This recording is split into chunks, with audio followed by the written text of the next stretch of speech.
मेरठ के सौरभ राजपूत हत्याकांड में आरोपी साहिल शुक्ला और मुस्कान रस्तोगी जेल में बंद हैं। इस बीच खबर है कि उनकी न्यायिक हिरासत और बढ़ गई है।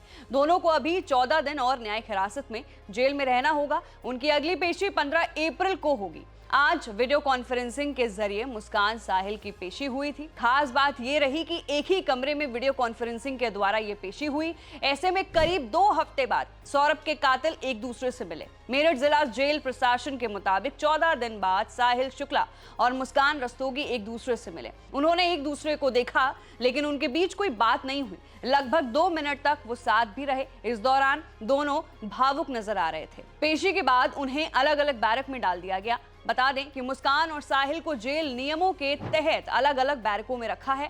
दोनों ने एक ही बैरक में रहने की इच्छा भी जताई थी, लेकिन जेल मैनुअल के नियम के कारण यह संभव नहीं हो सका। जेल प्रशासन ने स्पष्ट किया है कि जेल के नियमों के अनुसार ही कोई निर्णय लिया जाता है और फिलहाल दोनों को अलग अलग बैरकों में ही रहना होगा। इसके अलावा मेरठ जेल प्रशासन ने दोनों को उनकी रुचि के अनुसार जेल में कार्य करने की अनुमति भी दी है। मुस्कान ने सिलाई कढ़ाई का काम सीखने की इच्छा जताई है, जबकि साहिल ने खेती किसानों में रुचि दिखाई है। जेल प्रशासन ने उनकी मांग स्वीकार कर ली है और दोनों को उनके कार्यों में शामिल भी कर लिया गया है। इससे न केवल वो जेल में समय व्यतीत कर सकेंगे, बल्कि उनके आचरण का भी मूल्यांकन किया जाएगा। वहीं मेरठ जिला जेल के वरिष्ठ जेल अधीक्षक वीरेश राज शर्मा ने भी जानकारी दी है कि जेल नियमों के तहत ही किसी भी बंदी को 10 दिन पूरे होने के बाद कार्य आवंटित किया जाता है। मुस्कान और साहिल दोनों 1 अप्रैल से अपने अपने चुने हुए कार्यों को शुरू कर चुके हैं। ये प्रक्रिया जेल सुधार प्रणाली का हिस्सा है, जिसका उद्देश्य कैदियों को कौशल प्रदान करना और उन्हें व्यस्त रखना है।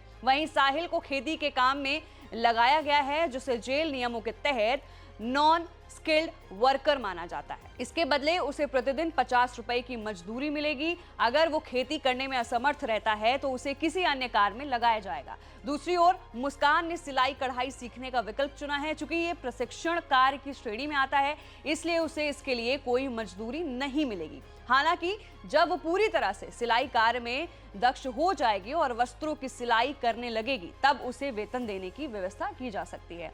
मालूम हो कि मेरठ के ब्रह्मपुरी थाना क्षेत्र के इंदिरा नगर में 3 मार्च की रात को सौरभ राजपूत की हत्या उसकी पत्नी मुस्कान और प्रेमी साहिल ने कर दी थी। दोनों हत्यारोपियों ने कई बार सौरभ के सीने में चाकू से वार किया था। इसके बाद उसकी गर्दन काट दी थी।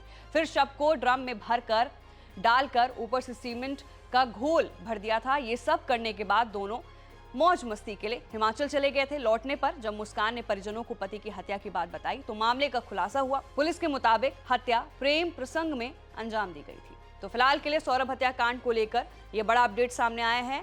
आपकी क्या राय है? नीचे दिए गए कमेंट सेक्शन में अपनी राय भी जरूर रखिए। मैं थी आपके साथ वंशिका सिंह और आप देख रहे हैं ABP लाइव।